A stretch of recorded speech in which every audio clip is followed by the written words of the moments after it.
Welcome back to the deep dive. This is where we take your source material, the articles, the research, the notes you send over, and we really dig in to pull out the most valuable insights. Your shortcut, basically. Exactly. Your shortcut to getting up to speed, maybe finding some surprising facts, and, well, hopefully keeping you hooked. And today we're looking at something that's really held up over time. The sources you sent cover excerpts from a book first published, get this, 1937.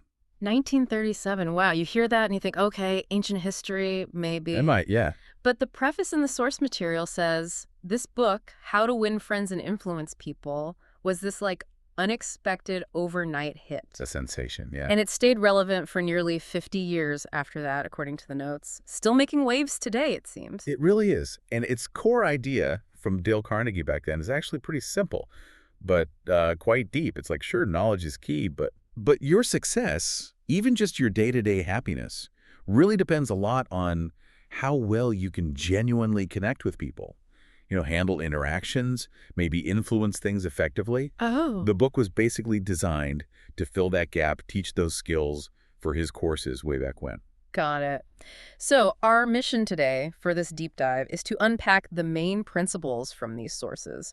We'll really zero in on the stories, the examples they give. The practical stuff. Right. To figure out how these, time-tested ideas can help you maybe improve your interactions, build better connections, and just navigate relationships more effectively. Sounds good. Let's dive in. Okay, let's do it. So the material kicks off with something that feels, a bit backwards at first. This idea that criticism, especially blunt criticism, just doesn't work. Yeah, that's a really foundational point in the sources. The argument is that people pretty much across the board don't criticize themselves. Doesn't matter how wrong they might seem to others. Think about the examples given. Like Al Capone saw himself as a public benefactor, doing good. Wow. Okay. Or Two-Gun Crowley, this notorious killer. During a police siege, he writes a letter saying he has a weary heart, but a kind one that would do nobody any harm. Killer saying he wouldn't hurt anyone while surrounded by police. That really paints a picture, doesn't it, about self-perception? It really does. It highlights that internal viewpoint. And psychologically, the source quotes Hans Selye saying, as much as we thirst for approval, we dread condemnation. So criticism, the material argues, it just wounds pride, right? It kind of crushes that feeling of importance, and it almost never actually corrects the situation. Right, like that example with George B. Johnston and the hard hat. Exactly. He'd order them to wear them, they'd put them on. Only when he was looking. Yep. Soon as he turned his back, off they came. Total resistance. It just didn't stick. That futility. The sources also bring up Abraham Lincoln, which is fascinating. Apparently, when he was younger, he used to write these really sharp, critical letters. Oh, yeah. Ridiculing people publicly sometimes. Yeah. Caused some real bitterness. But he learned, didn't he? The hard way. He absolutely did. That story about General Meade after Gettysburg is pretty telling. Lincoln wrote this incredibly harsh letter, blaming Meade for not chasing down Lee's army, basically saying he let the war drag on. Ouch. But he never sent it. Never sent it, filed it away. He learned, restraint, empathy, really. He later said something like, don't criticize them. They're just what we would be under similar circumstances. That's a huge shift. Understanding over blame. Totally. Contrast that with Benjamin Franklin, who apparently consciously worked on his youthful tactlessness. How so? Made a specific rule for himself. I will speak ill of no man and speak all the good I know of everybody. That's quite a rule to live by. Incredibly difficult, as the source points out. It says any fool can criticize, but it takes real character, real self-control to try and understand instead. Yeah. And there's a quote from Carlyle, too. A great man shows his greatness by the way he treats little men. It's about choosing understanding. Okay, so if direct criticism is out, especially if, you're the one in the wrong, what does the source say works? Well, something almost opposite and surprisingly effective, according to the examples. Which is admitting your own mistakes. Yeah. Quickly and emphatically. Yeah. Like the author's own story with the police officer in the park about the dog off the leash. Exactly. Instead of arguing or making excuses, he just came right out with it. Officer, you've got me red-handed. I'm guilty. I have no alibis, no excuses. And what happened? It completely deflated the situation. The officer, instead of reading him the riot act, became almost lenient, just gave him a warning. It just took the fight right out of the interaction. Precisely. The source explains it works because it clears the air, right? Gets rid of that defensiveness. There's another example, anonymous this time, about an accounting error. The person just admitted it, took full responsibility, and the boss's reaction wasn't anger. It was just, okay, it was your fault. Now straighten it out. So the focus immediately shifted to fixing the problem. Because the blame part was already handled by the person themselves. So the main takeaway here from these stories, it's not just don't criticize. It's more like the best way to win an argument is to avoid it. Right. And if you are wrong, own up to it. Yep. Fast. Like, really own it. It just diffuses the whole thing, removes the fuel, you know. It's a tough habit to build, but yeah, very powerful first principle. Okay, now here's where it gets really interesting, I think. Mm-hmm. Moving past just avoiding the negative Mm-hmm. and into actively building positive reactions. The source lays out 6 key ways with some great stories for actually making people like you, for building connection. Yeah, these are the real building blocks for good relationships. Okay, principle 1. The source hits hard. Become genuinely interested in other people, not faking it. Genuine interest, that's key. And the examples are fantastic. Theodore Roosevelt, years after being president, still remembering the names of White House staff, asking about things like Alice's cornbread. Yeah, those small details show you actually care, you are paying attention. Or that salesman, Edward Sykes Jr., he landed a big account, not by schmoozing the owner, but by taking time to chat with the soda clerk first. Showed interest in the whole team, built trust from the ground up. And the bank teller, Marie Petricello, just remembering a customer's mother was in the hospital and asking about her, it turned a transaction into a real human moment for Mrs. Rosedale. Little things that mean a lot. Yeah. Then there's C.M. Naffel Jr., the fuel salesman. Couldn't get anywhere with his tough executive. Until Until he asked about the exec's known hobby, debating about chain stores. He just listened, showed real interest for like 2 hours, didn't even talk fuel much. And he got the order because he connected on the executive's term. Exactly. Even the student nurse staying late on Thanksgiving just to keep a lonely kid company because she was genuinely worried. Yeah. Huge impact. The source quotes Alfred Adler on this, right? Something about people not interested in others. Yeah, that it is the individual who is not interested in his fellow men who has the greatest difficulties in life. Basically, if you don't care about others, you're setting yourself up for problems. It's about making them feel seen. Okay, building on that. Principle 2 sounds almost too simple. Smile. Deceptively simple, yeah. But the source quotes psychologist James V. McConnell saying, people who smile tend to manage, teach, sell more effectively, even raise happier kids. It has a real impact. The story of the guy who decided to just start smiling at everyone at home and work. Yeah, tell me about that. He completely changed the vibe. Even this super grouchy coworker eventually admitted the smiling made him see the guy differently, made him feel, well, better. Amazing. The source even mentions a department store ad about the value of a smile. Costs nothing, creates much. Nature's best antidote for trouble, it says. It's that nonverbal signal of warmth, of openness. Really powerful. Okay, next up. Remember that a person's name is, to that person, the sweetest and most important sound. Oh, this one's huge. Think about Jim Farley, FDR's campaign manager. Remembered 50,000 names. 50,000? How? He had a system, sure, but it was the commitment. Valuing people enough to put in the effort to remember. Andrew Carnegie got this early on, too, didn't he? As a kid with rabbits. Yeah. Got kids to help feed his rabbits by naming the bunnies after them. Clever. And later in business, with George Pullman. Suggested naming the merged company the Pullman Palace Car Company.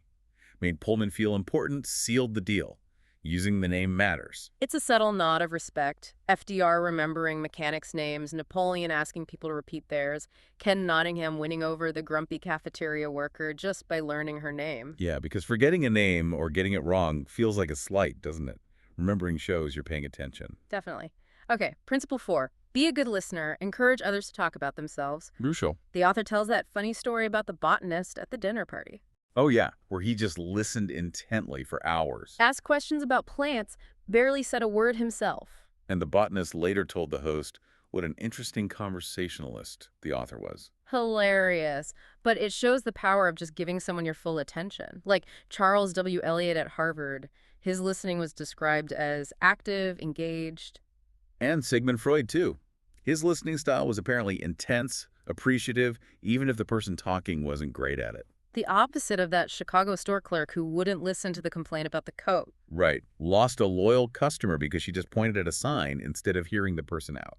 And the source connects this back to uh, Dr. Nicholas Murray Butler. Yeah, Butler's point was that people who only talk about themselves, only think about themselves, are fundamentally hopelessly uneducated, no matter their schooling. To be interesting, you got to be interested. And listening is how you show it. Gotcha. Okay, principle 5. Talk in terms of the other person's interests. Makes sense, right? Connect on their turf. Like William Lyon Phelps, the lawyer, talking boats with a kid because the kid loved boats, even though Phelps didn't care about them himself. Instantly makes you more agreeable. Or Edward Chalif, the scout leader selling bread. Right, he talked about the company president's passion project helping homeless dogs. Didn't mention bread once in the meeting. Mm-hmm. But connected with the president on what he cared about and got the order later. Find their world. It opens doors, okay? And principle 6 ties a lot of this together. Make the other person feel important and do it sincerely. The sincerity part is key. This taps into that deep human need the source mentions. John Dewey's desire to be important, William James's craving to be appreciated. It's fundamental. So fundamental, the source suggests. People might even get ill or delusional if they can't satisfy it. So think about the positive power you have just by offering genuine appreciation. Absolutely. Charles Schwab, the steel guy earning millions, he chalked up his success mainly to appreciating people. Anxious to praise, but loath to find fault. Powerful. John D. Rockefeller Sr. praising a partner for saving 60% of a bad investment instead of focusing on the loss. Alfred Lunt, the actor, saying he needed nourishment for my self-esteem. That phrase really sticks. Nourishment for self-esteem. Wow. Yeah. And the stories here are so impactful. Paul Harvey and Stevie Morris, the blind boy, made to feel uniquely capable by his teacher. Finding the lost mouse because he had something extra. Or Ronald Rowland putting up that you were important sign for the shyest student. The lonely old lady giving away her beloved Packard just because Mr. R genuinely admired her antiques. George Eastman showing his home, James Adamson sincerely admiring it, the manager turning Paulette the waitress around just by acknowledging her good work. It boils down to seeing and saying the good. Like Disraeli said, talk to people about themselves and they will listen for hours.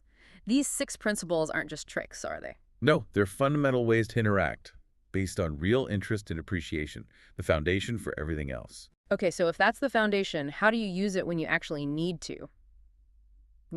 Guide things, persuade someone, get cooperation. Right, moving into influence, the source offers 12 ways, building right on top of that likability base. Let's hit some highlights. A big one seems to be, begin in a friendly way.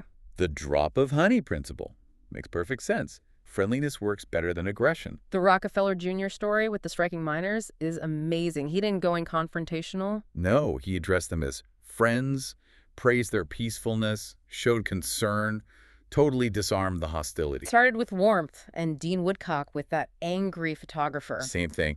Didn't get defensive about the overkill accusation, approached him friendly, explained his side calmly. And the photographer just put his camera away. Problem solved. Friendliness first. Definitely. Then, building on that friendly start, the source suggests get the other person saying yes, yes immediately. The yes set technique, why does that work? Psychology, mostly. Getting a no up front apparently creates this wall. Yeah. Pride kicks in, the whole body kind of resists. But getting agreement on small things first. Sets a positive direction. Exactly. Sets a receptive pattern. Like Joseph Allison, the GE salesman. He'd get customers agreeing on basic points before hitting them with the big proposal. Landed huge deals that way. Steers things towards agreement. And then, reinforcing something we already touched on. Let the other person do a great deal of the talking. Especially vital when dealing with complaints or negotiations. Let them vent. Like Mr. Detmer with the customer who wouldn't pay. Yep. He just listened patiently. Let the guy talk himself out, air all his grievances.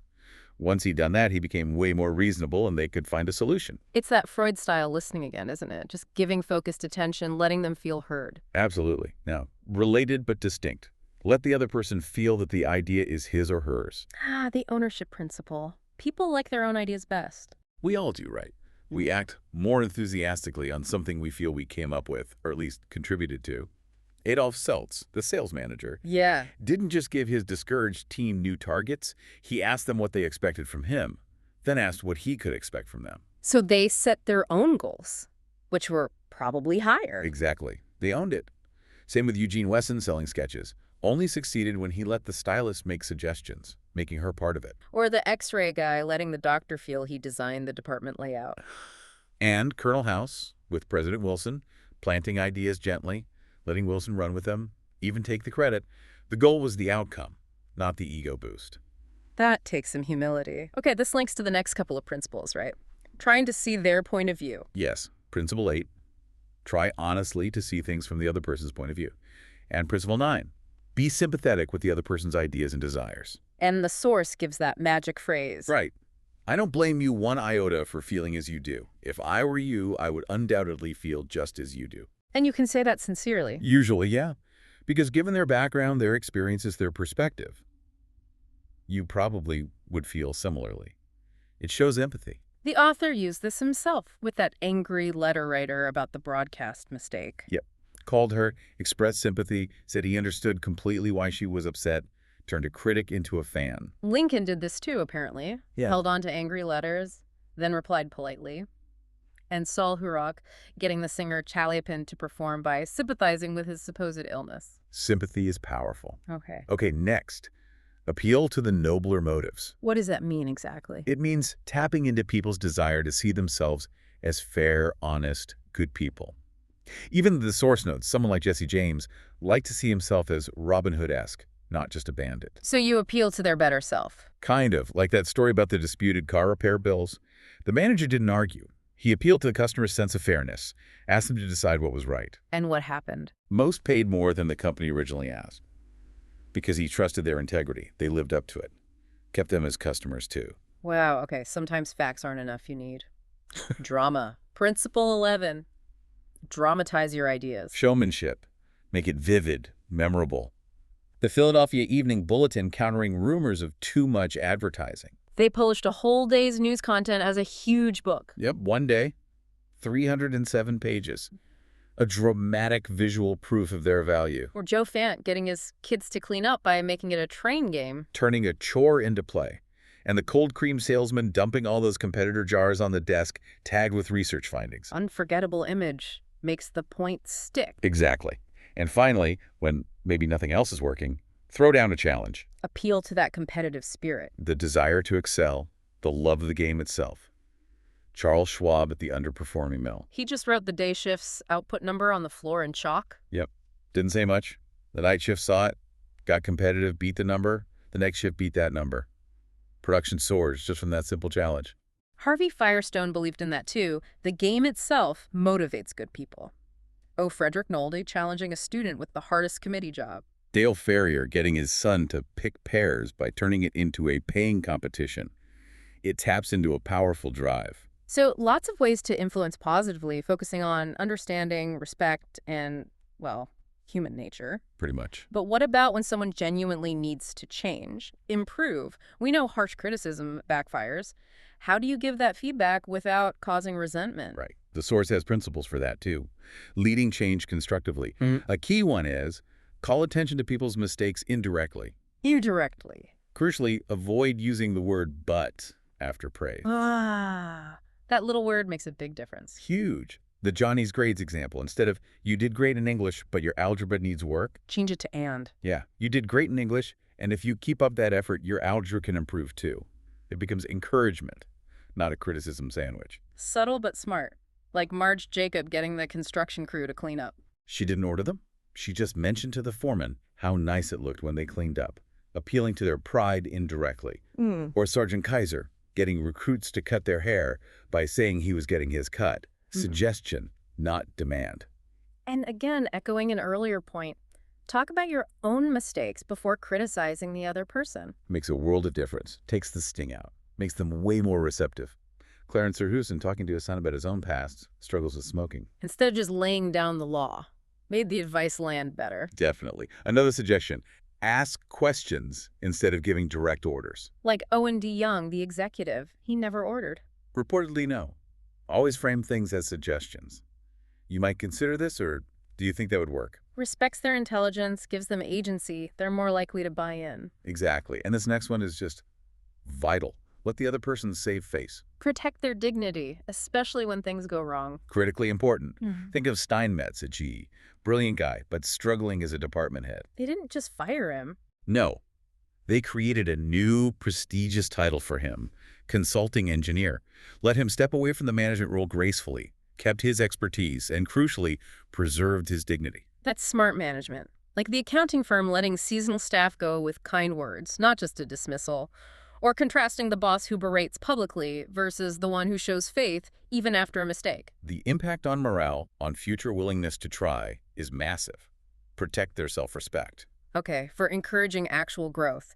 Praise the slightest improvement and praise every improvement. Build on the positive. The source mentions B.F. Skinner's research praise reinforces good behavior far better than punishment stops bad behavior. The Ringelspot family changing their kids' behavior just by focusing on praising the small good things. Instead of constant yelling.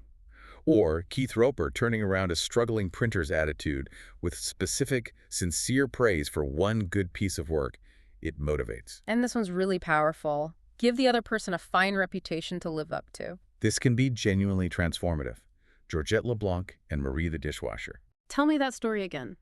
LeBlanc saw this downtrodden servant girl and told her she sensed treasures within her, basically giving her this reputation for hidden worth. Marie started believing it, carried herself differently. Changed her whole demeanor, even got married well later on. Amazing story. Just from being given a positive expectation. Bill Parker getting a second chance with a manager by appealing to his reputation for fairness. Dr. Fitzhugh getting his charwoman to polish equipment by praising the spotless reputation he gave her. And Mrs. Hopkins turning bad boy Tommy T around by calling him a natural leader and asking for his help, gave him a new role to step into. It's about seeing potential and calling it forth. Then, closely related, use encouragement. Make the fault seem easy to correct. Don't make it seem like climbing Mount Everest. Right. Josephine Dillon telling Ely Culbertson, who was failing at other things, that he had a natural flair for bridge, made this complex game seem accessible to him. And he became a world-famous bridge teacher because she made it seem possible. Encouragement empowers. It makes the effort seem worthwhile and achievable. And finally, Principle 9 from this section, make the other person happy about doing the thing you suggest. Frame it so they see the benefit, or at least feel good about complying. Colonel House suggesting a job was maybe beneath William Jennings Bryan's stature, making him want to turn it down. Clever. Dale Ferrier making his son happy to pick up pears by making it a rewarding game. Even if they aren't thrilled about the task itself, framing it around their benefit, their importance, or making it feel like their choice increases cooperation immensely. To all these ways to lead change, they really circle back, don't they? They absolutely do. Back to that fundamental human drive the source keeps highlighting. That desire to be important, the craving to be appreciated. Exactly. That deep hunger is why so many of these principles work. When you give honest, sincere appreciation, what the source calls the legal tender that all souls enjoy, you're meeting that core need. It's just fundamental human psychology. And it's interesting how Dale Carnegie himself figured this out. The source mentions he started teaching public speaking, but realized his students needed the human relations skills even more, badly. so he developed this stuff practically, right? Tested it in his classes. Constantly refining it based on what actually worked for real people. The testimonials in the preface, like Godfrey Meyer the banker overcoming shyness, or the association head gaining confidence, they show the real-world impact. It wasn't just theory. It was forged in practice, helping people succeed day to day. And that's really the message for you listening. The source isn't just about knowing this stuff intellectually. Right, the author stresses it's about forming new habits. Trying a new way of life. Actually applying these principles consistently day by day. These ideas, even though they're from, nearly a century ago, they feel incredibly relevant, a potential shortcut to better relationships, less friction. But it takes conscious effort, doesn't it? Especially breaking old habits like jumping to criticize. Oh yeah, very ingrained. It's definitely a challenge. Yeah. But the payoff in your personal life, your work life, potentially huge. So let's leave you with a final thought to chew on, building on all this. We started with that idea that even notorious criminals like Al Capone didn't blame themselves, right? Saw themselves in a positive light. So if it's that hard for people to admit fault, even for really terrible things, how much harder do you think it is for the everyday people you interact with, colleagues, family, friends, to hear and accept criticism from you, even if it's well-intentioned? Hmm, good question.